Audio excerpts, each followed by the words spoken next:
A paz do Senhor, queridos.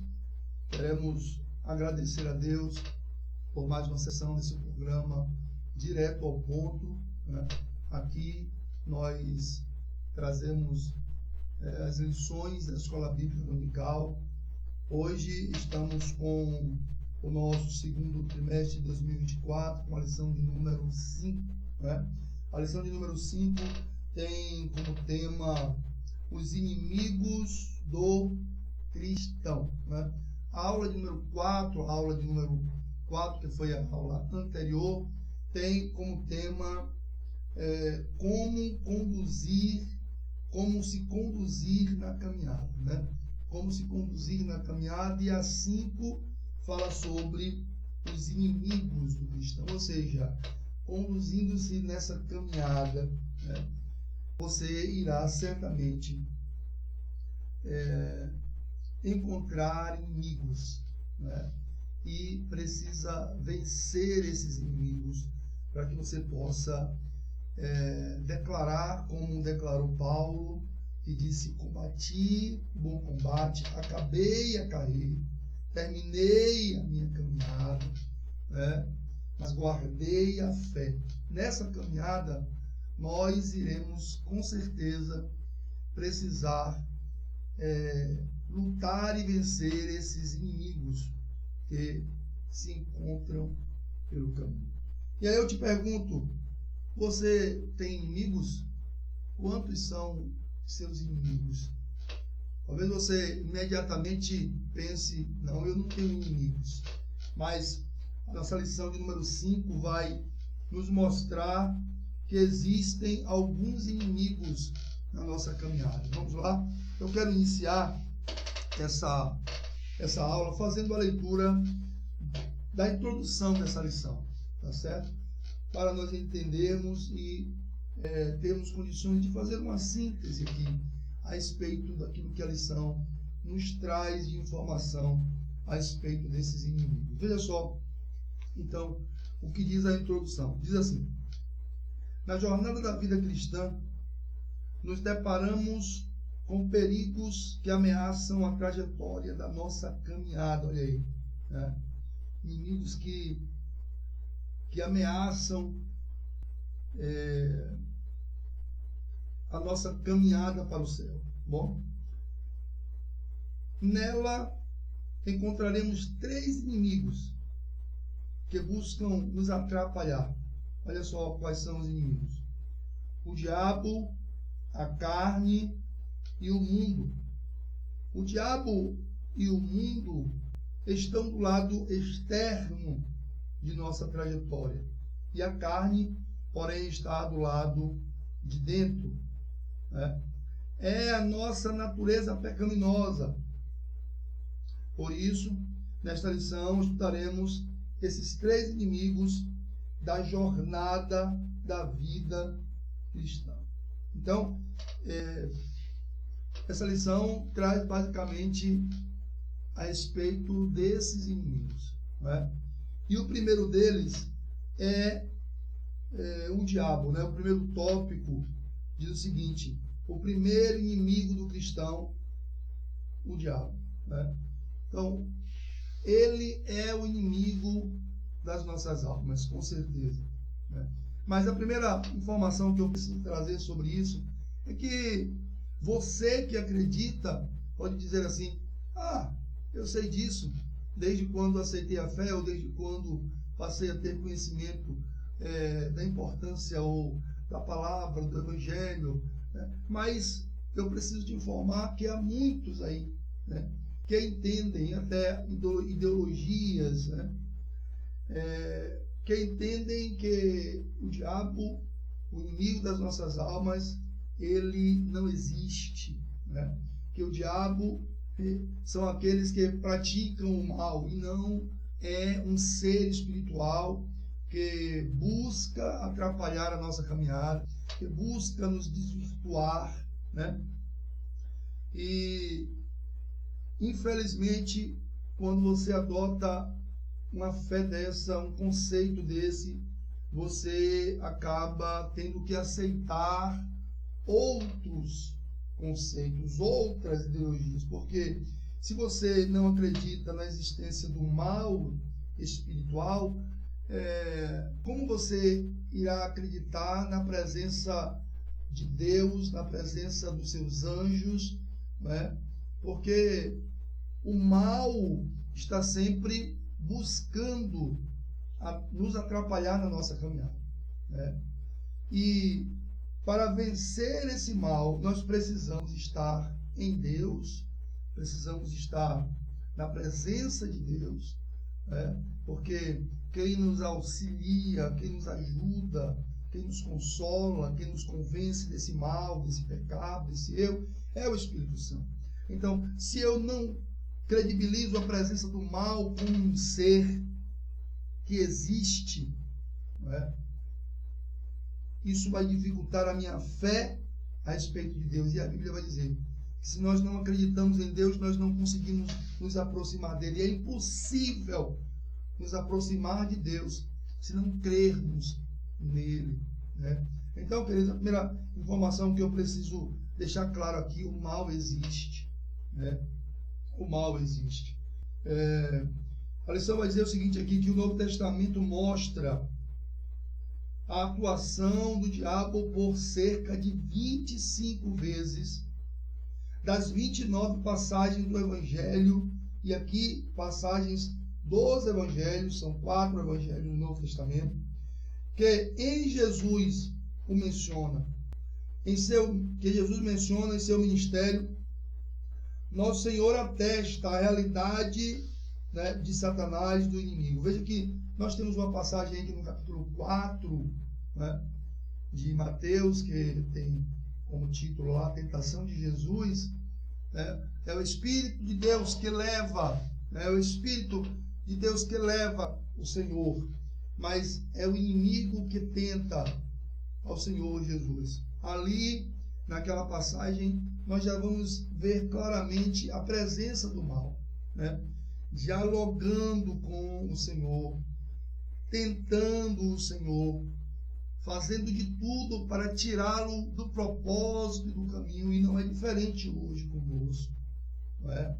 Nós estamos na caminhada como mostrou a lição de número 4, a lição de número 4, que foi a lição anterior. E nesse caminho, nessa caminhada, o inimigo tenta de todas as formas nos tirar, né, da caminhada, da presença, do propósito que Deus, Ele estabeleceu para nós.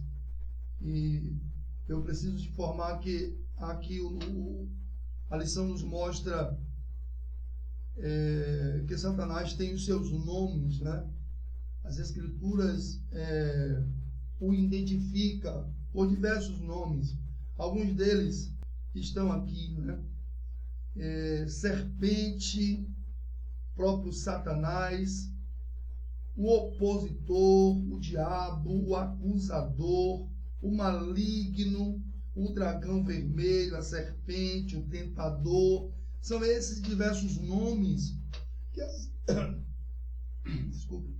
as Escrituras, né, identifica o inimigo das nossas almas. Então, esse inimigo, ele é real, tá? E ele não dormita, ele não descansa. A função dele é perseguir os servos de Deus, os homens e mulheres. Por quê? Porque nós somos a imagem e a semelhança de Deus. E ele não está feliz com isso. Então, ele tenta colocar o homem num caminho contrário à vontade de Deus. Que você possa perceber isso e possa entender que Jesus, ele é o caminho, não é? Uma das lições fala sobre o caminho que nos conduz ao céu, não é? E o inimigo a todo tempo quer nos tirar dessa caminhada. Ele existe e ele está aí tentando, né, nos tirar a todo custo. Eu estou lembrando aqui, quando eu era novo convertido, há mais de 25 anos atrás, com um amigo, e ele disse algo que eu nunca esqueci. Ele falou assim: o diabo é um cão banguelo que late, mas não morde. Falei, rapaz, tenha calma, não é por aí não. Não é por aí não, porque ele tem conseguido tirar muitos do caminho do Senhor. Ele tem a sua influência no mundo espiritual, por consequência no mundo físico, na vida das pessoas. O que impede que ele nos atinja não é porque ele é banguelo, mas é porque nós temos a proteção de Deus, porque você tem a proteção de Deus, porque você tem um selo de Deus, que é o Espírito Santo, e essa presença maravilhosa é que nos protege, nos guarda, né? A Bíblia diz que os anjos do Senhor está acampando ao redor daqueles que temem ao Senhor, daqueles que amam ao Senhor, daqueles que buscam ao Senhor, daqueles que acreditam no poder do Senhor sobre as nossas vidas. É isso que nos protege. Não é porque ele não tem força, porque ele é banguelo. Depois, esse rapaz, amigo meu, acabou se afastando do Evangelho e até hoje ele não retornou.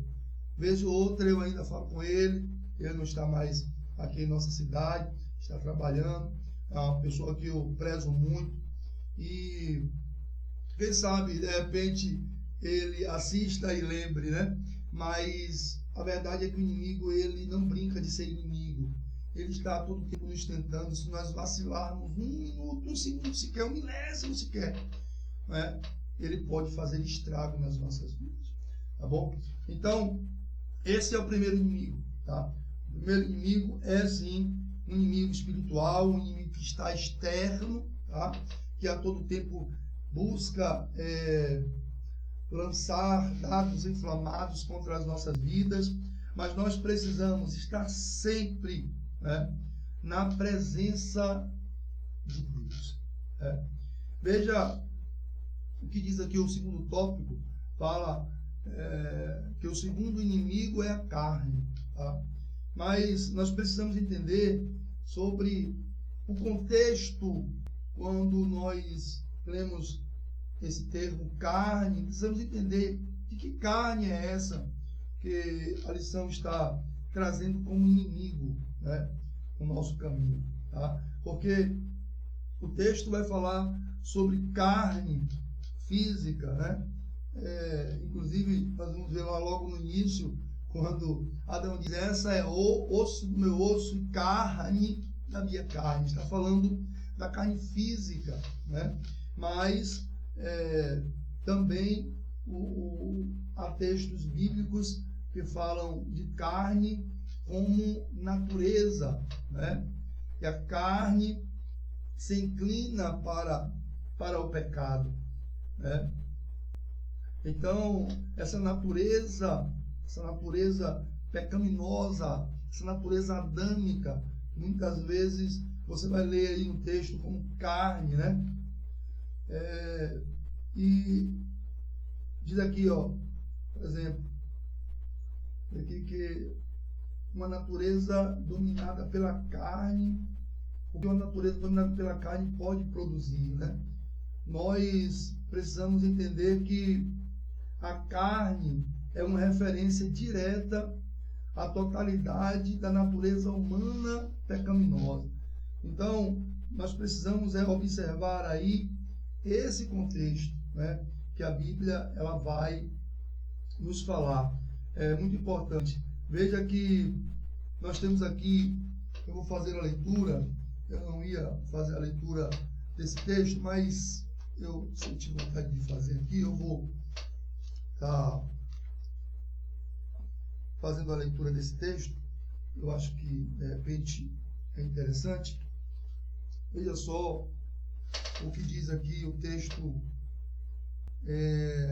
em Gálatas, capítulo 5, e versículo 19. Gálatas.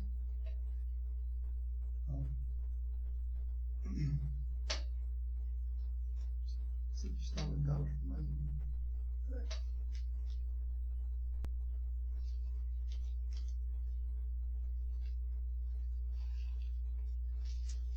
5, 19, diz assim, ó, porque as obras da carne, né? Veja só, as obras da carne são manifesta, as quais são prostituição, impureza, lascívia, idolatria, feitiçaria, inimizades, porfias, emulações, iras, pelejas, dissensões, heresias, né?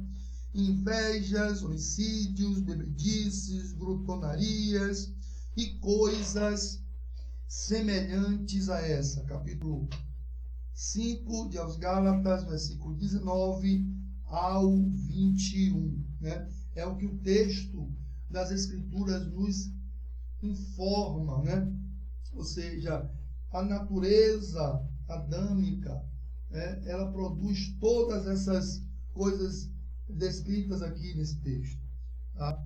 E nós precisamos tomar muito cuidado com esse inimigo, né? Esse inimigo que aqui, nesse caso, é interno. Ou seja, nós lutamos contra desejos, contra paixões da alma, que se nós dermos lugar, se nós permitirmos que esses desejos, esses sentimentos cresçam em nós, nós vamos acabar cometendo eles. Então, temos que tomar cuidado. Em Gálatas aqui, 6:8, vai dizer o seguinte: porque o que semeia na carne ceifará a corrupção, mas o que semeia no Espírito ceifará a vida eterna. Então veja, né?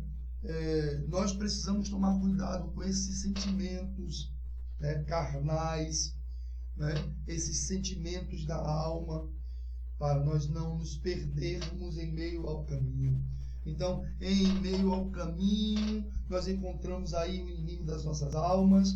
Em meio ao caminho, nós encontramos também as nossas emoções, os nossos sentimentos, que nem sempre são emoções, sentimentos, desejos, vontades, né, que é vontade de Deus. Então, eu preciso pegar essa vontade, esse sentimento e pesar, né, através das Escrituras. É dessa forma que Deus quer que eu haja, é dessa forma que Deus quer que eu me comporte, né? É dessa forma que a palavra de Deus me orienta que eu faça, tá? E pesando as nossas ações, pesando os nossos sentimentos, pesando os nossos desejos, pesando os nossos pensamentos, tá? Vai dizer aqui a respeito das concupiscências da carne, dos olhos, não é? Se nós não tomarmos cuidado com esse desejo, com essas emoções, elas podem crescer em nós e nos prejudicar, nos tirando do caminho, tá? Então, o segundo inimigo é a nossa carne. A nossa carne, ela é um inimigo, mas não é essa carne física, como eu acabei de citar, mas é a natureza, né? A nossa alma, que se não tomarmos cuidado com os seus sentimentos, nós podemos acabar nos desviando da verdade, né? Como o texto diz, que o coração ele é enganoso. Né? Por quê? O coração ele é enganoso? Porque às vezes nós cultivamos sentimentos que não são para ser cultivados. Então, o coração é enganoso. O coração do homem é enganoso. Aí, quando fala de coração, está falando da alma, do sentimento da alma, né? E às vezes nós nos enganamos com os nossos sentimentos. E nós queremos nos inclinar sempre para o erro, para o pecado, mas que possamos permitir que a presença de Deus, que o Espírito também, que é uma parte em nós que trabalha com a razão, possa nos direcionar e nos mostrar, olha, existe um sentimento, mas existe uma razão, uma verdade, um direcionamento melhor para ser tomado, e aí a gente, em orientação do Espírito, através da orientação do Espírito Santo, da sua palavra, nós seguimos a orientação de Deus. Acredite, tem pessoas que não gostam de receber orientação a respeito do seu sentimento, a respeito de suas decisões. Muitas vezes porque essas pessoas sabem que a Bíblia não irá orientá-los ou orientá-las a seguir por esse mesmo caminho que o seu sentimento está pedindo. Então, muitas pessoas preferem fechar os ouvidos, colocar venda sobre os olhos para não obedecer à palavra de Deus. E isso é um risco muito grande. Veja que a lição traz 2 textos, né, para a leitura bíblica em classe. E veja só o primeiro texto, que está em Romanos 6, nós estamos aqui em uma lição da escola bíblica, e eu preciso algumas vezes fazer a leitura de alguns textos para vocês. Nós temos 2 textos, aos Romanos 6, capítulo 6, versículo 11 ao 14, e capítulo 2 da primeira epístola de João, do versículo 15 ao 17. Eu vou ler a princípio aos Romanos 6, 11, que diz assim, do 11 ao 14. Assim também vós considerai-vos como mortos para o pecado, mas vivos para Deus em Cristo Jesus, nosso Senhor. Não reine, portanto, o pecado em vosso corpo mortal. Veja, não permita que esse pecado, esse sentimento cresça tanto que esteja sobre as suas decisões, né? Aí vai continuar o texto, dizendo, não reine, portanto, o pecado em vosso corpo mortal, para lhe obedecerdes em suas concupiscências. Está vendo? Versículo 13.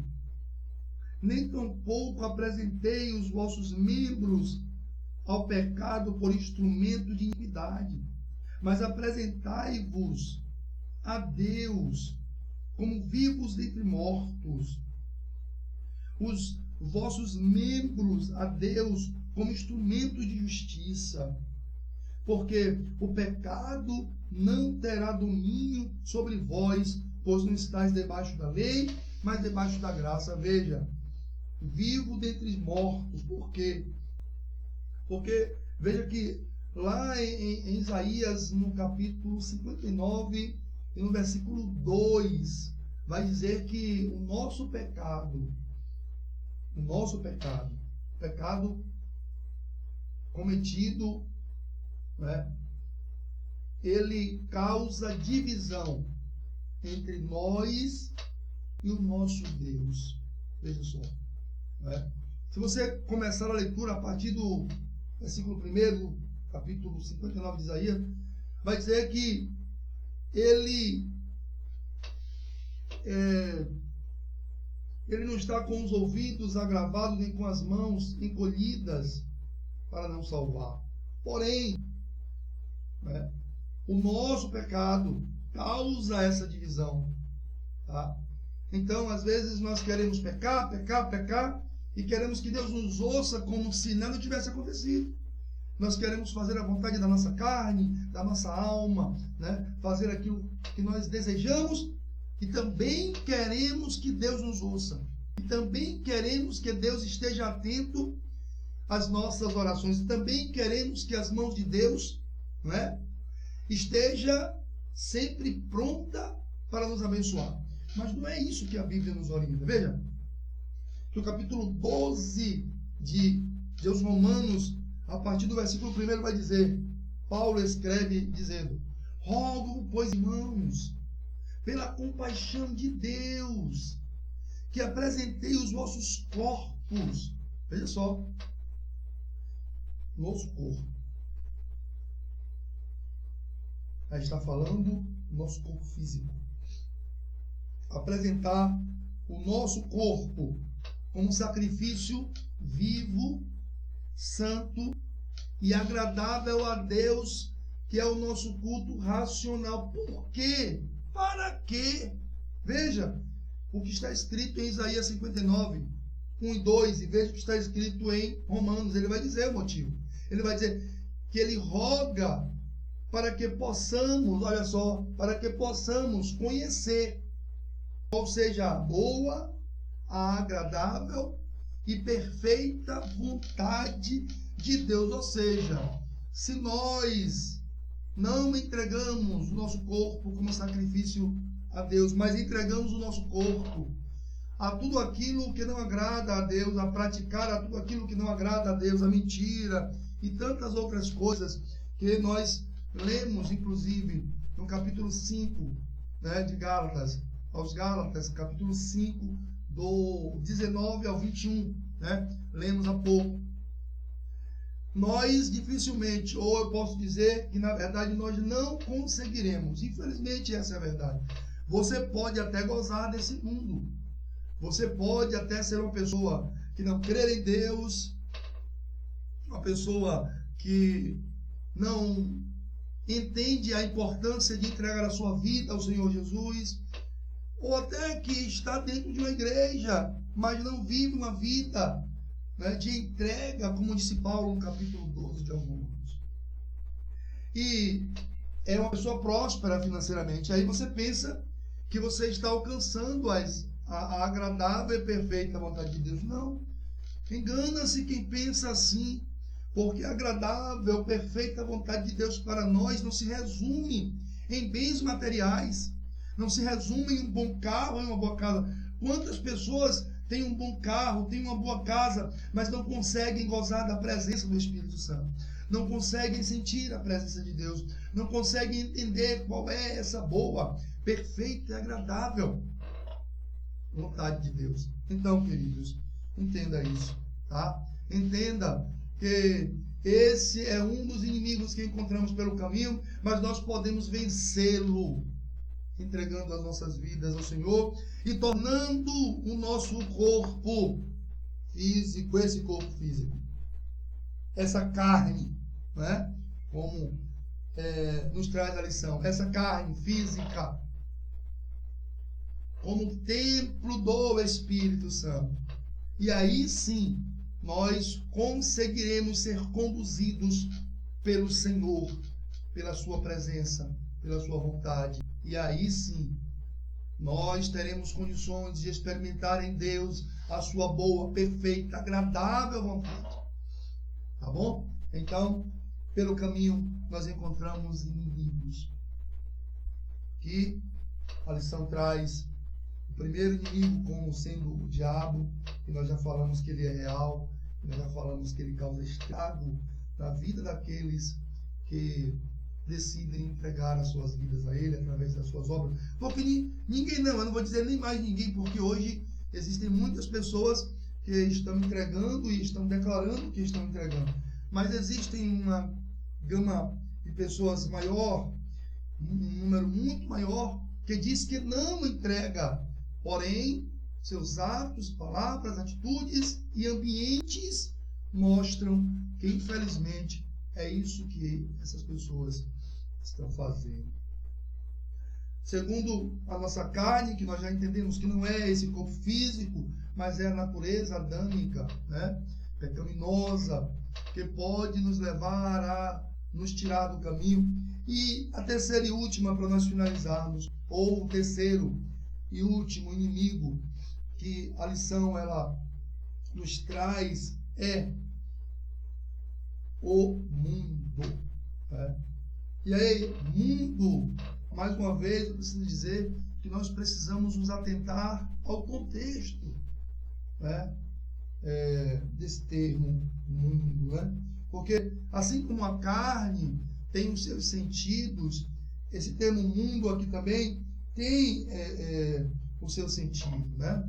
Quando Deus cria lá o mundo, ele cria lá todas as coisas, ali ele está falando do mundo físico, né? Então existe aí um mundo físico, e não é desse mundo físico que nós estamos nos referindo como inimigo, né, ao caminho, tá bom? Porque se nós entendermos assim, daqui a pouco nós não vamos querer ter o cuidado com a nossa casa, com aquilo que nós temos, porque o meu inimigo, eu tenho um carro, por mim ele se esbagaça, eu tenho uma moto, eu tenho uma casa, ou então acerca do meio ambiente, e não temos o cuidado da limpeza com o meio ambiente, essas coisas, não é isso, tá? Esse mundo aqui é um outro mundo, também, tá? Não é aquele mundo que o texto vai dizer, né? Deus amou o mundo de tal maneira que deu o seu Filho, 3,16, né, se não estou errado de João, que Deus amou o mundo. Que mundo é esse? Aí ele não está falando da sua criação lá em Gênesis 1, né?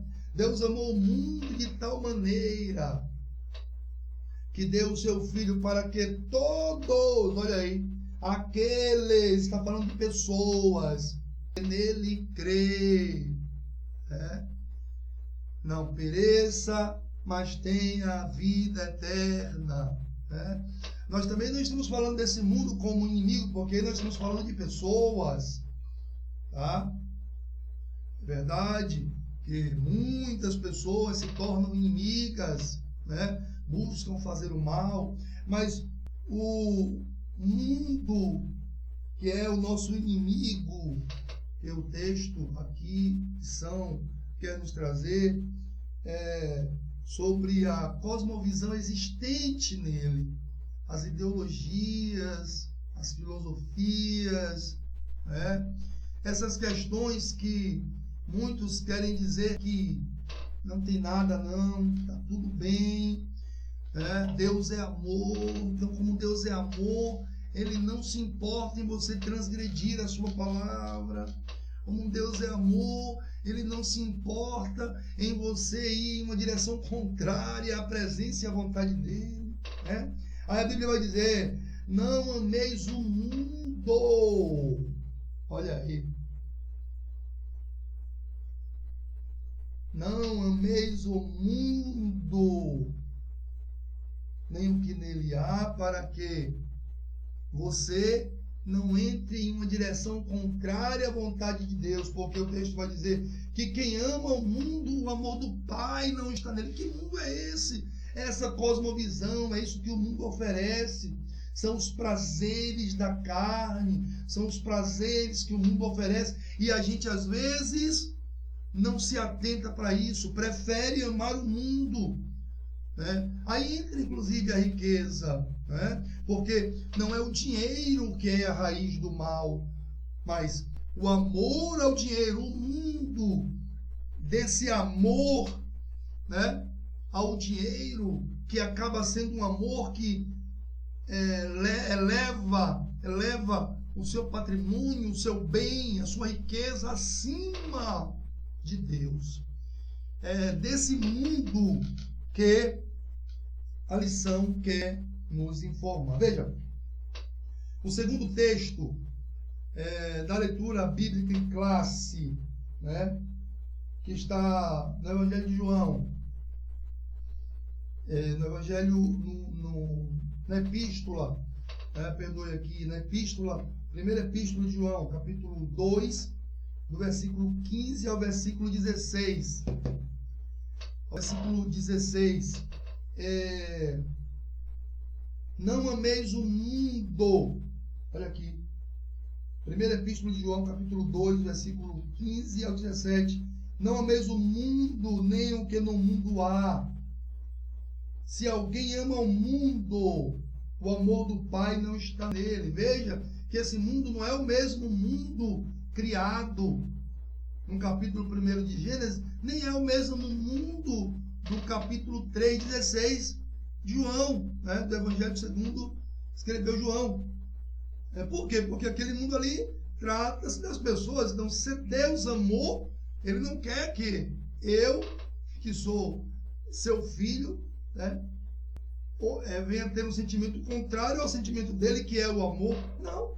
Ele quer que eu ame, que você ame o próximo, mas Ele quer que você aborreça as coisas que esse mundo oferece, muitas vezes, né, claro, conduzido por alguém, né, Muitas das vezes trazido por alguém que parece ser uma pessoa que te ama, trazido por alguém que às vezes parece ser uma pessoa que quer te ajudar, que quer colocar você no caminho, mas na verdade quer tirar, tá?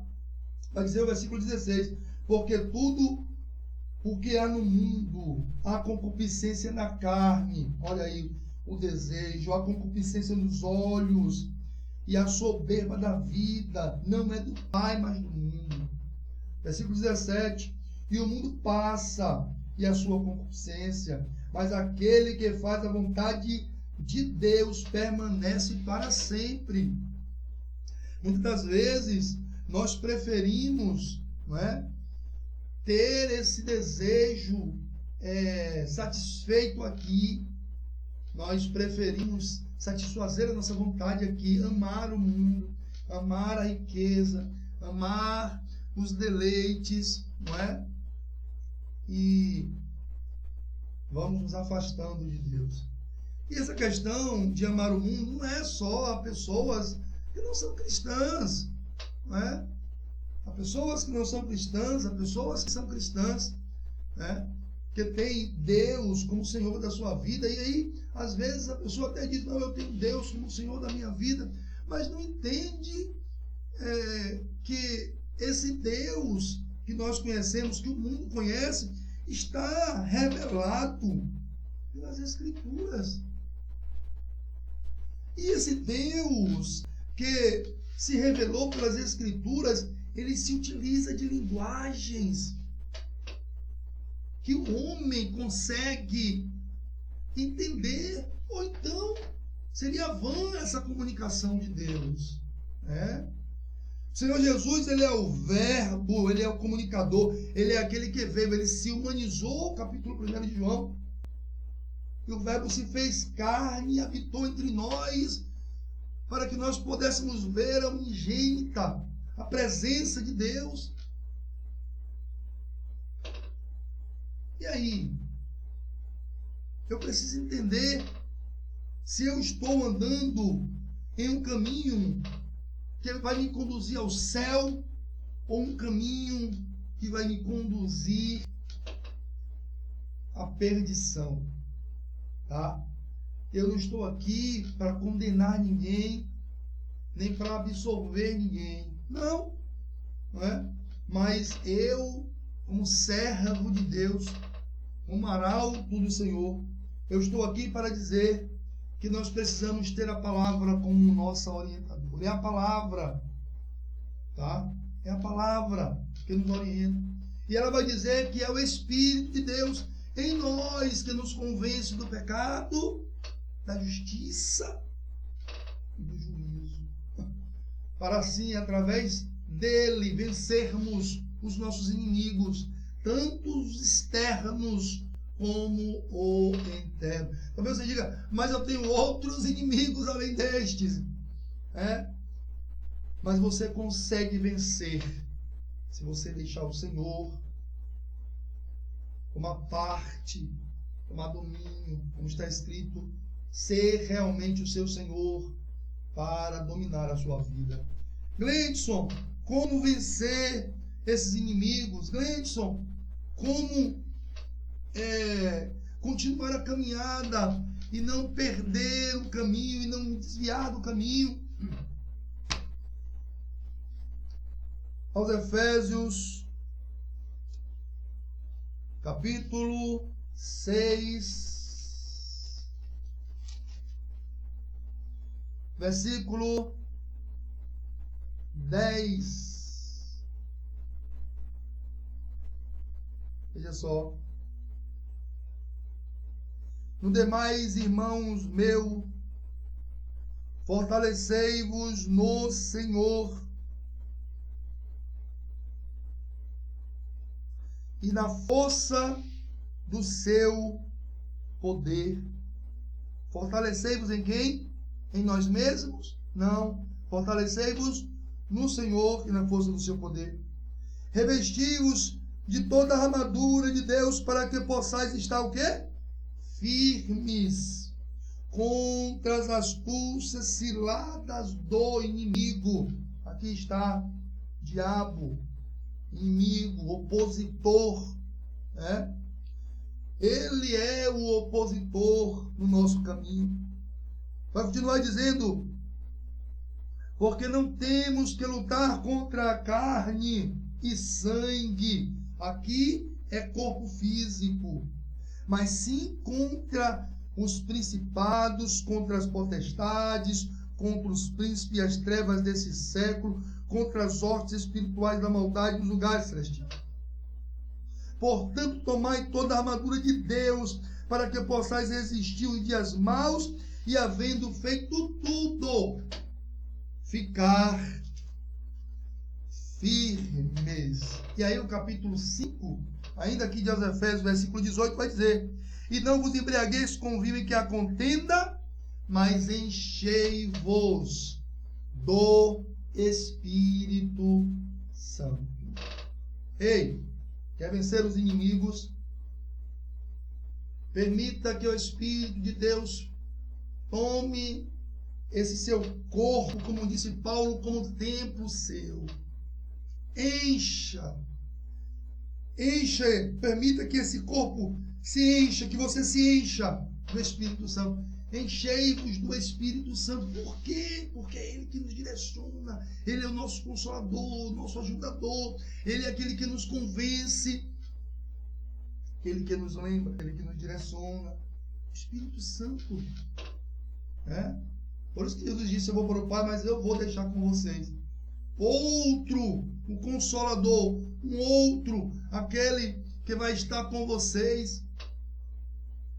Então, não permita que nada te desvie do caminho. Muitas coisas surgem para nos desviar do caminho. Inimigos como estes que nós citamos aqui, para nos tirar do caminho.